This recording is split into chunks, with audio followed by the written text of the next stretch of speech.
की सेना ने पहलगाम आतंकी हमले का करारा जवाब दे दिया है। भारतीय वायुसेना ने जैश ए मोहम्मद, लश्कर ए तैयबा और हिजबुल मुजाहिदीन जैसे प्रतिबंधित आतंकी संगठनों के मुख्यालयों को रात के वक्त निशाना बनाया, जिनमें आतंकियों के छिपने के 9 ठिकाने शामिल हैं। आइए आपको बताते हैं कैसे अंजाम दिया गया पूरा ऑपरेशन। देखिए ये खास रिपोर्ट।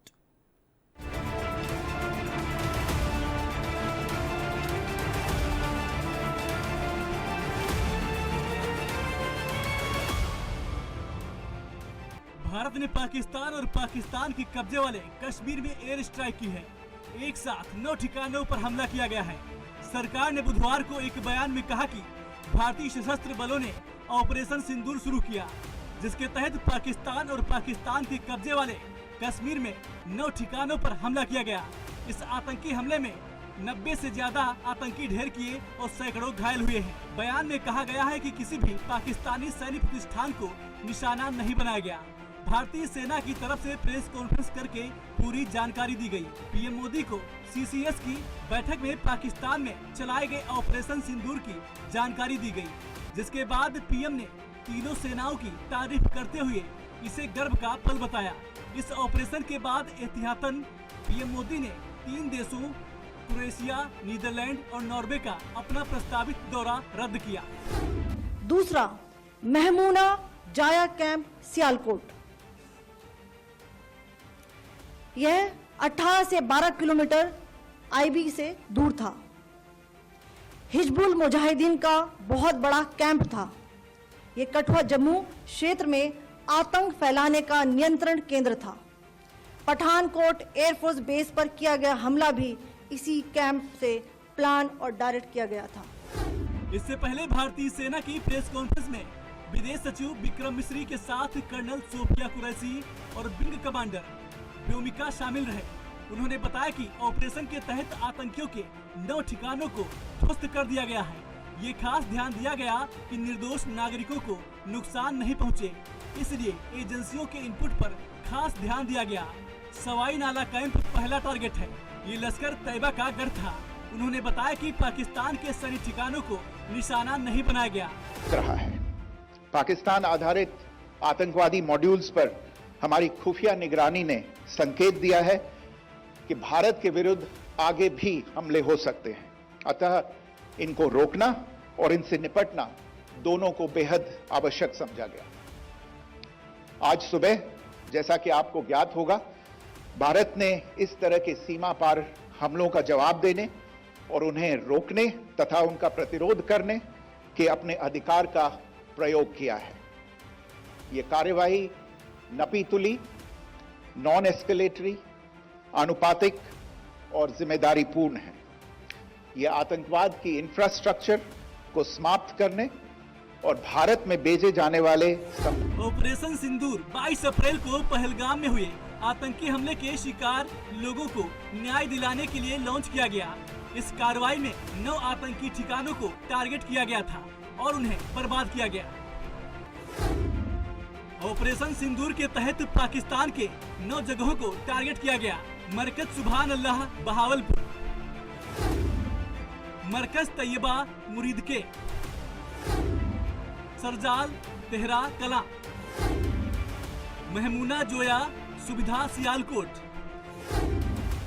मरकज अहले हदीस बरनाला भिम्बर,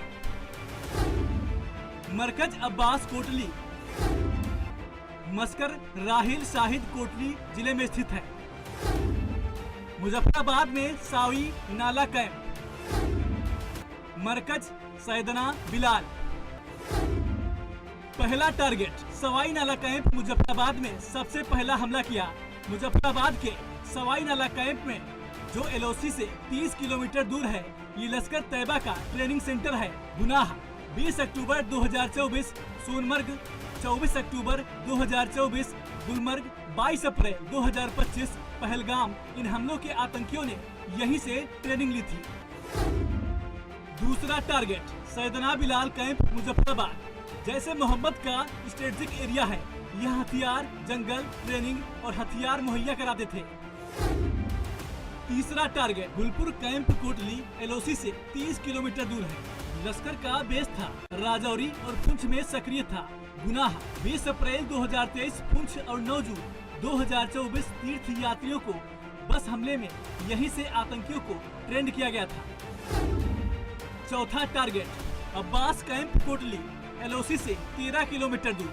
गुनाह लश्कर का फिदाइन यहाँ तैयार होता था। क्षमता 15 टेररिस्ट को ट्रेंड करने की थी। पांचवा टारगेट बरनाला कैंप, ये आतंकियों का लॉन्च पैड है। ये अंतर्राष्ट्रीय सीमा और LOC के बेहद करीब है। यहाँ से अक्सर आतंकियों को ट्रेनिंग देकर भारत में घुसपैठ कराई जाती रही है। गुनाह भारत में हुए आतंकी हमलों में यहाँ से निकले आतंकियों के शामिल रहने की बात पहले भी सामने आ चुकी है। ये आतंकी भारत के अलग अलग हिस्सों में पहले आतंकी घटनाओं को अंजाम दे चुके हैं।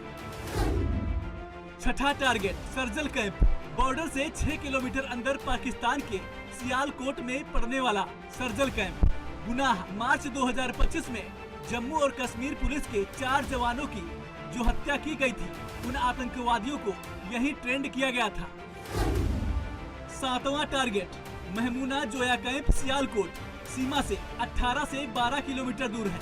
गुनाह हिजबुल मुजाहिदीन का बहुत बड़ा कैंप था।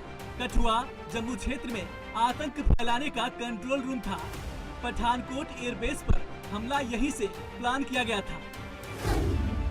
आठवां टारगेट मरकज तैयबा मुरीद के, बॉर्डर से 18 से 25 किलोमीटर दूर है। 2008 के मुंबई हमले के आतंकियों ने यहीं से ट्रेनिंग ली थी। अजमल कसाब और डेविड हेडली को भी यहीं से ट्रेनिंग मिली थी। 9वां टारगेट मरकज सुभान अल्लाह बहावलपुर, अंतर्राष्ट्रीय सीमा से 100 किलोमीटर दूर है। जैसे मोहम्मद का मुख्यालय था, भर्ती ट्रेनिंग दी जाती थी। टॉप आतंकी अक्सर यहाँ आते थे। इस ऑपरेशन में आतंकी मसूद अजहर के परिवार के 10 लोगों की मौत की सूचना आई है। अपने परिजनों की मौत पर मसूद अजहर ने कहा कि अगर मैं भी मर जाता तो अच्छा होता। विंग कमांडर योमिका सिंह ने कहा, पहलगाम आतंकी हमले के पीड़ितों और उनके परिवारों को न्याय दिलाने के लिए भारतीय सशस्त्र बलों द्वारा ऑपरेशन सिंदूर शुरू किया गया था। 9 आतंकवादी शिविरों को निशाना बनाया गया और सफलतापूर्वक नष्ट कर दिया गया। A niche technology weapons with careful selection of warheads was ensured so that there will be no collateral damage. The point of impact in each of the target was a specific building or a group of buildings. All the targets were neutralized with clinical efficiency, and the results reiterate the professionalism of the Indian Armed Forces in the planning and execution of their operations. No military establishments were targeted. India has demonstrated considerable restraint in its response. However, it must be said that the Indian Armed Forces are fully prepared to respond to Pakistani misadventures, if any, that will escalate the situation. Colonel Sofiya Qureshi ने operation सिंदूर के बारे में media briefing के दौरान आतंकी शिविरों के video भी दिखाए, जिनमें सियालकोट का महमूना जोया कैंप भी शामिल है, जो पाकिस्तान के अंदर 12 से 18 किलोमीटर की दूरी पर स्थित है। यह हिजबुल मुजाहिदीन के सबसे बड़े शिविरों में से एक है। यह कठुआ जम्मू क्षेत्र में आतंकवाद फैलाने के लिए नियंत्रण केंद्रों में से एक है। इस शिविर ने पठानकोट वायुसेना बेस कैंप पर हमले की योजना बनाई और उसका निर्देशन किया। यह LOC से 30 किलोमीटर दूर था। लश्कर तोयबा का बेस था, जो राजौरी पुंछ में सक्रिय था। 20 अप्रैल 2023 को पुंछ में और 9 जून 2024 को तीर्थ यात्रियों के बस हमले में यहीं से आतंकी को ट्रेन किया गया था। बरनाला कैंप भिंबर, ये LOC से 9 किलोमीटर दूर है। यहाँ पर हथियार हैंडलिंग, IED व जंगल सर्वाइवल का प्रशिक्षण केंद्र था। अब्बास कैंप कोटली, यह LOC से 13 किलोमीटर दूर है। लश्कर तोयबा का फिदाइन यहाँ तैयार होता था। इसकी कैपेसिटी 15 टेररिस्ट को ट्रेन करने की थी। अब मैं पाकिस्तान के अंदर के टारगेट से अवगत कराना चाहूंगी। पहला, सर्जल कैंप सियालकोट, यह अंतर्राष्ट्रीय सीमा से 6 किलोमीटर की दूरी पर है, सांबा कठुआ के सामने। इस हमले के बाद भारतीय सेना ने एक्स पर जानकारी देते हुए लिखा, न्याय हुआ, जय हिंद। पाकिस्तान के प्रधानमंत्री ने इस हमले को युद्ध की कार्रवाई करार दिया और कहा कि उनके देश को करारा जवाब देने का अधिकार है। बाद में पाकिस्तान के सुर बदल गए। पाकिस्तान के रक्षा मंत्री ने कहा है कि भारत ने नहीं उकसाया तो पाकिस्तान अब तनाव खत्म करने को तैयार है, लेकिन भारतीय सेनाएं अभी भी तैयार हैं और जानती हैं कि पाकिस्तान के किसी भी दुस्साहस का कैसे जवाब देना है। पाकिस्तान ने अपने हवाई क्षेत्र को अगले 48 घंटे के लिए बंद कर दिया है। रक्षा मंत्री राजनाथ सिंह ने ऑपरेशन सिंदूर पर भारत माता की जय कहा, जबकि यूपी के मुख्यमंत्री योगी आदित्यनाथ ने ऑपरेशन सिंदूर का स्वागत जय हिंद और जय हिंद की सेना के साथ किया। Special desk NV news.